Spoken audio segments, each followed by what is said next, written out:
Baik, kita akan panggil kehadirannya. 32 termasuk 6 yang telah jadi. Hari apa hari ini? Kemarin kita sudah pertemuan. Hari ini pertemuan yang kedua akan kita lanjutkan materi yang kedua. Adit, Lutfi Roman, sama Soli Huda, sama Giljan, sama Didan, Ahmad Gopal,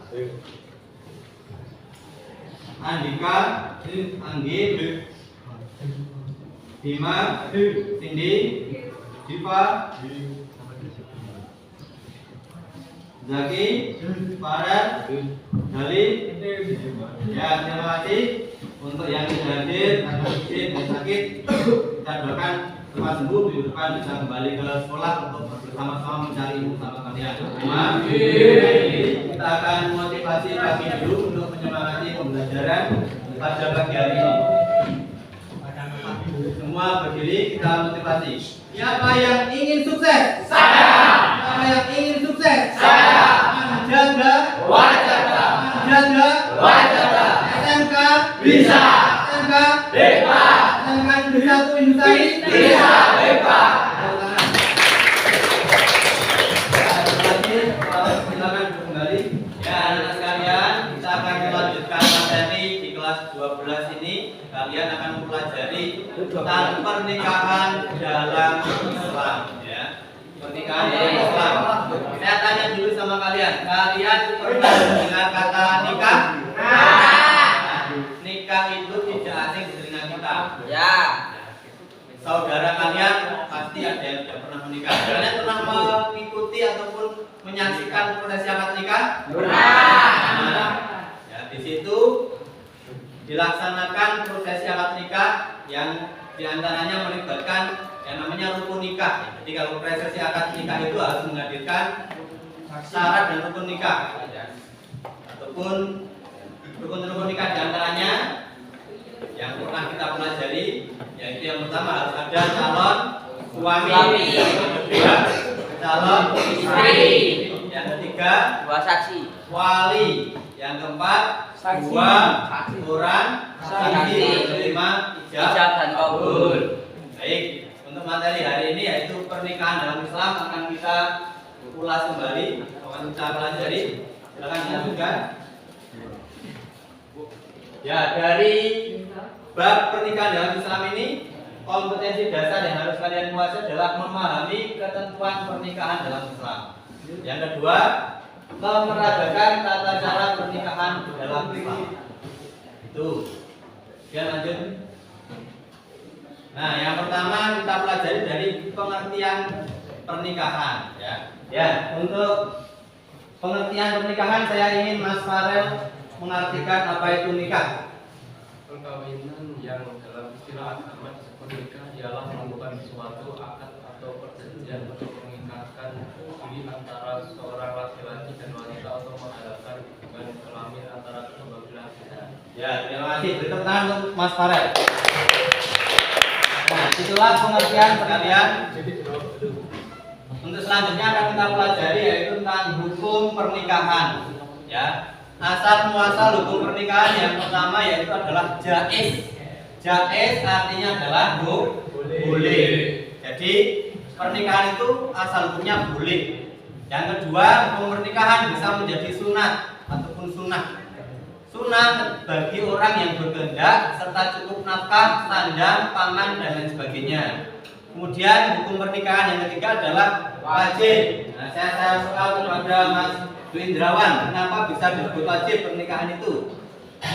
Bisa disebut wajib bagi orang yang cukup sandang, pangan, dan dikhawatirkan terjerumus ke dalam lembah perzinahan. Betul sekali. Kemudian berikutnya hukum pernikahan berikutnya saya ingin Mbak Cindy apa hukum pernikahan yang berikutnya. Ya, makro. Dan yang terakhir, saya ingin Mas Andi, silakan untuk kepentingan yang kelima adalah Haram. kenapa bisa jadi haram? Bagi orang yang menyakiti perempuan yang akan dinikahi. Ya, itulah kelima hukum pernikahan. Kita ulas. Yang pertama hukumnya adalah Jaiz. atau boleh. Yang kedua sunnah. Yang ketiga wajib. Yang keempat makruh. Yang kelima bisa menjadi haram jika niat nikah hanya ingin menyakiti pasangan kita. Baik, untuk berikutnya Bapak akan memberikan materi yang lanjutnya adalah rukun pernikahan. Rukun pernikahan itu ada 5 ya. Yang pertama ada calon istri atau dibalik bisa, calon suami dulu boleh, calon istri dulu boleh. Kita urutkan dari slide ini. Yang kedua adanya calon suami. Yang ketiga Wali. Yang keempat 2 orang saksi. Yang kelima ijab dan kabul. Sebelumnya saya tanya sama Mas Fauzi, apa saja syarat-syarat calon suami? 1. Islam. 2. Lelaki yang tertentu. 3. Bukan lelaki mahram dengan calon istri. 4. Mengetahui bahwa perempuan yang hendak dikawini adalah sah dijadikan istri. Ya, terima kasih. Beri tepuk tangan buat Mas.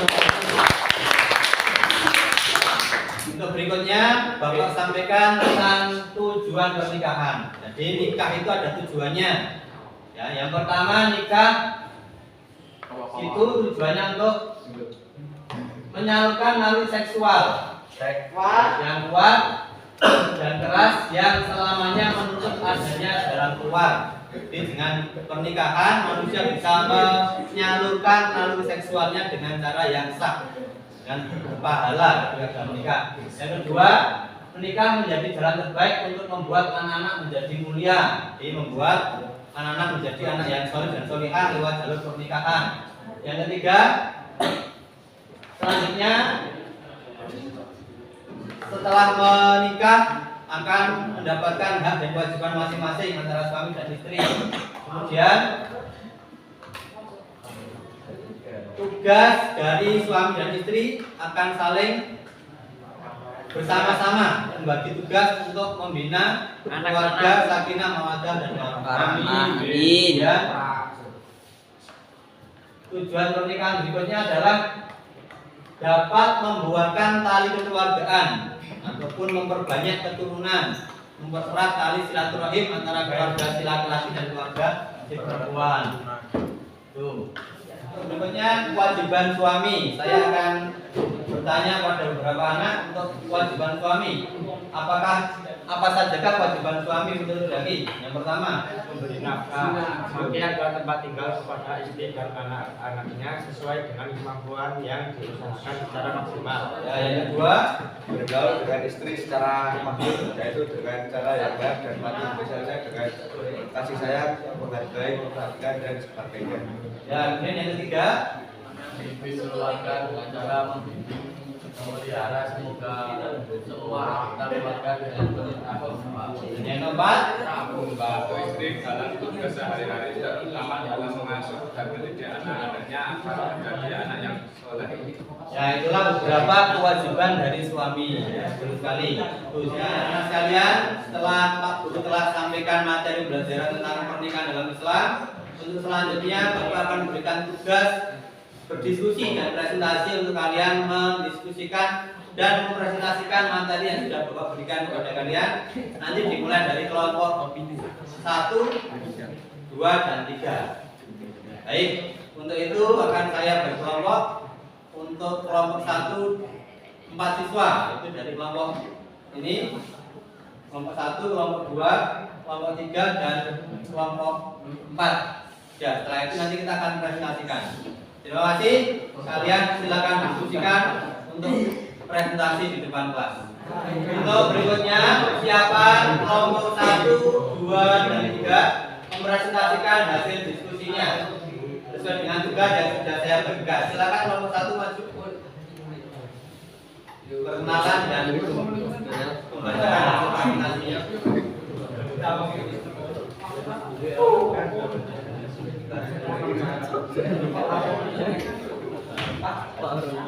Waalaikumsalam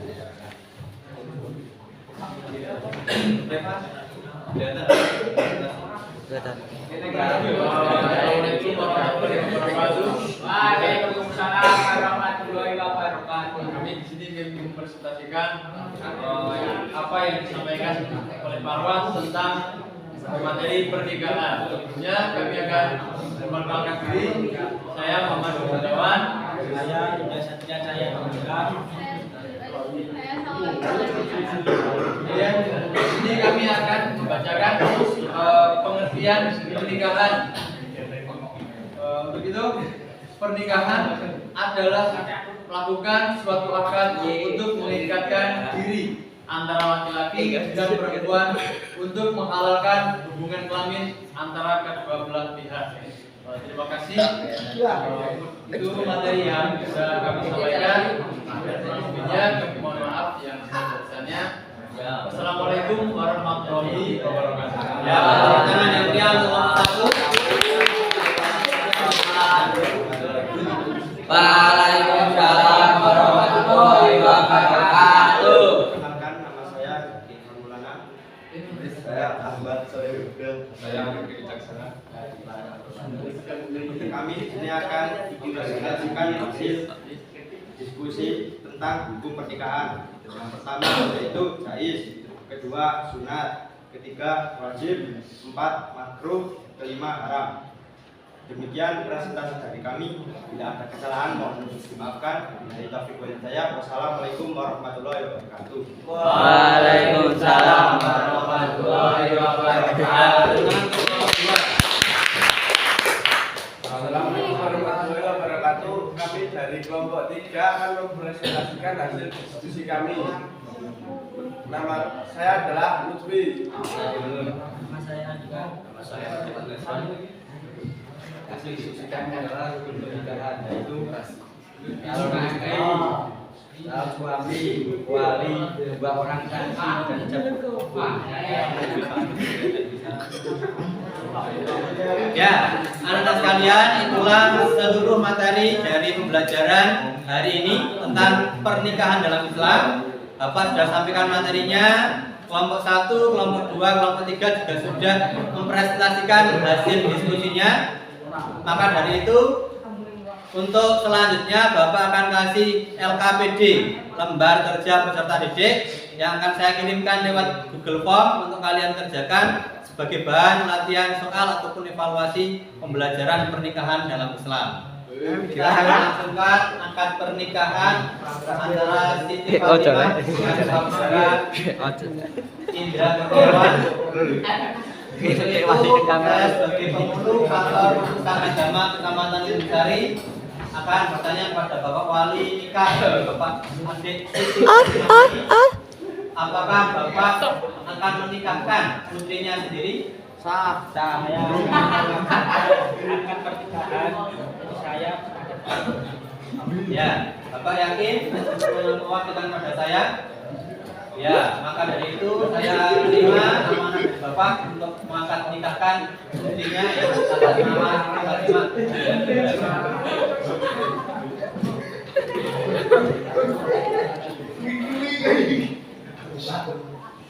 Saya nikahkan Saudara Indra.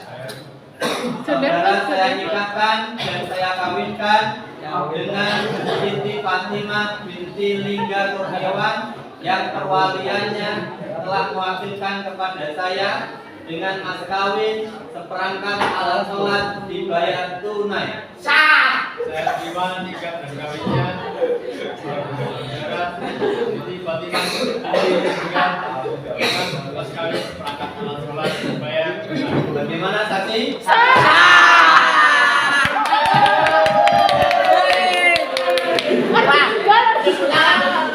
Iya. Khusus hemat. Dalam pernikahan. Alhamdulillah minasyaitonir rajim.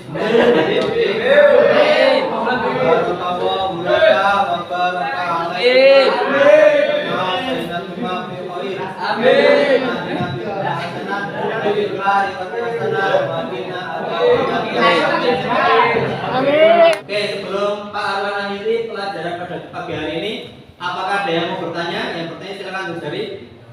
Saya Pak, Oh iya, silakan Mas Indra, apa yang mau ditanyakan? berapa minimal usia untuk menikah dan usia idealnya itu berapa? Baik, untuk pernikahan dalam Islam ada ketentuan usia minimal ya. Usia minimal yang harus kalian pahami adalah untuk laki-laki ketika mau menikah, yaitu usia minimalnya adalah 21 tahun minimal. Itu sudah ada dalam undang-undang pernikahan Indonesia. Kemudian yang kedua, untuk perempuan batas minimal untuk menikah usia paling sedikit adalah 19 tahun. Itu untuk perempuan. Laki-laki 21, perempuan 20 ataupun perempuan 19 tahun. Kemudian idealnya paling baik-baiknya usia pernikahan bagi laki-laki adalah antara 25 sampai dengan 30 tahun. Itu baik-baiknya menikah usianya. Kemudian untuk wanita baik-baiknya pernikahan adalah usianya 19 ataupun 21 sampai 25. Usia maksimal ataupun usia ideal pernikahan bagi wanita umur 21 sampai 25. Kalau minimalnya 19. Itu untuk usia pernikahan. Bisa dipahami? Bisa. Ya.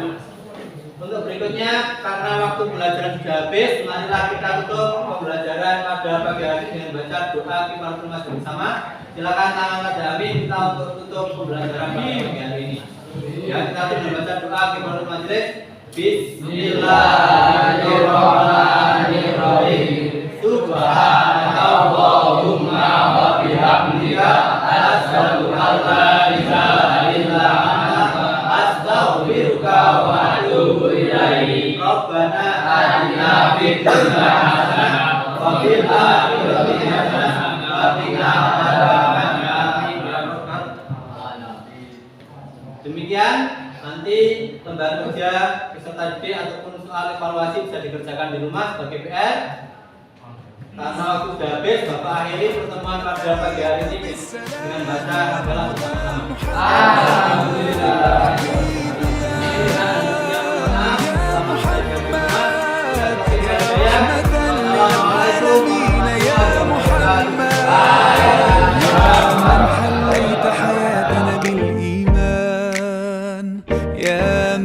بجمالك علمت الإحسان يا من نورت قلوبنا بالقرآن يا حبيبي يا شافعي يا رسول الله بأمي وأبي فديتك سيدي صلاة وسلام عليك يا نبي حبيبي